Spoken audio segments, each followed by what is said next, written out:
very good day to all of you. How have all you been doing? I've not been, pushing out my videos in the last 2-3 months, but it is good to be back again. Now, today my topic is basically on loser.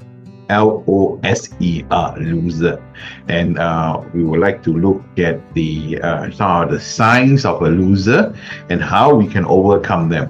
So sometimes we look around at what others has achieved, and we feel like a loser, right? Whether it is a neighbor's brand new car, or some of your colleagues or friends who have got a new job, or someone that an old classmate, who has got a long and happy marriage. There's always someone, all right, else that is seemingly better than you or winning in an area of life that we feel like we are currently failing at. But you see, here's the thing. I myself personally honestly think that being a loser has zero to do with status. Let me say that again. I honestly think that being a loser has nothing or has zero to do with status. It is not defined by what you have. Surely, it is defined by who you are. Now, here are just, 10 signs of a loser in life and the real way to be a winner. The list is not exhaustive, but at least these are the 10 signs, that I would like to go through with you guys. Now, the first one, constantly blaming others. All right. Now, we have this tendency, right, of always blaming other people, blaming something, someone, except yourself. So, I always, have this thing, when I talk to my staff, my, friends, when you want to accuse someone, you see, when you accuse someone, what happens is that this finger is accusing. So we have 3 fingers pointing back to yourself and 1 to God. See, so when you blame someone, all right, it is always like, why not you look at yourself? Look at issues with yourself first, rather than keep blaming other people. Now, the second one is lack of self-reflection. It is almost the same thing like, like not blaming yourself or not looking inward, but you lack that self-reflection. You never look at your own. It could be your own setup, your own background, your own, rather than, putting it outside, So you need to have lots and lots of self-reflection. Then the next one is that what I call the why me syndrome, all right, or that victim mentality. You always feel that you are being victimized. You always, the pity me party, and you like to flock together, and your story is just centered around poor me, pity me, I'm a victim, So that is also another sign of a loser.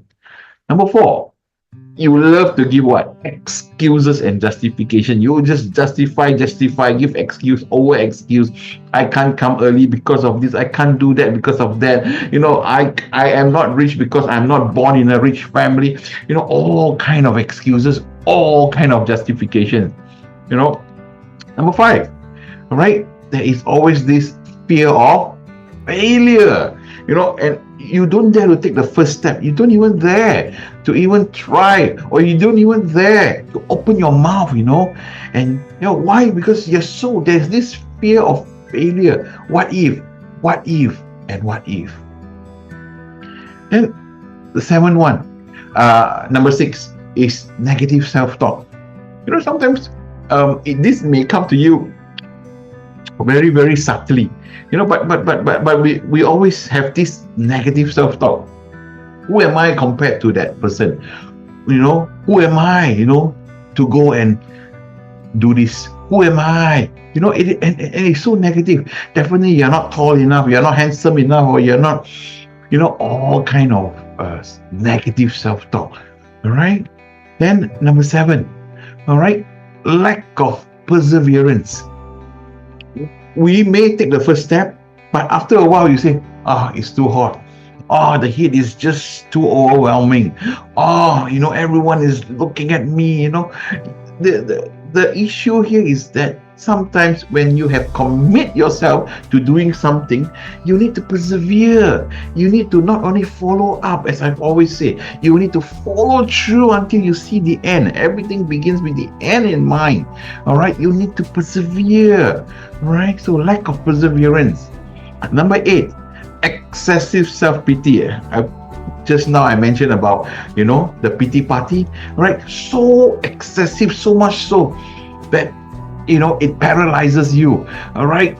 And all you know is, pity party, pity me, and pity me, all right? So that is excessive, right? I mean, once in a while, of course, we are humans with emotion, all right? But, it's just that we have made this too excessive. Right. Number 9, you have unrealistic expectation. Now, sometimes when we are asked to do something, we need to set goals, right? But if you set too low of a goal, you might as well don't do it. But you set too high, you can't reach. So you set something, all right, that is, it is reachable, but you need to challenge yourself slightly beyond that. But don't have an expectation that is unrealistic. I want to be the first unicorn. Yeah, you can, but again, you need to see where you are, what kind of situation you are, what kind of business you are in, and stuff like that. So please do not have all the time you have unrealistic expectations, right? Now, and the last one here is that the having the inability or the failure to learn from mistakes. Now, I always say this, that failures are the greatest of life lesson. But the point is that it's okay to make mistake. It's okay to fail, but you need to learn from your mistake. You need to learn from the failure. If you are not able, to learn from your mistakes and not to repeat it again, you are in trouble. You are in trouble. So basically, these are the 10 signs of a loser, and I hope this simple sharing here resonates with all of you, and it helps you how to get out of this loser mentality. And I want to see you as a winner. All right, so let us start. I'm not expecting you to do it tomorrow, but you can do it step by step, and eventually, right, let's clear all these challenges, and I want to see to emerge as a winner. So once again, I'm Philip Leong. I'm doing what I'm doing for the very fact that leadership matters, because people matter. All right, I'll see you in the next video. Bye-bye.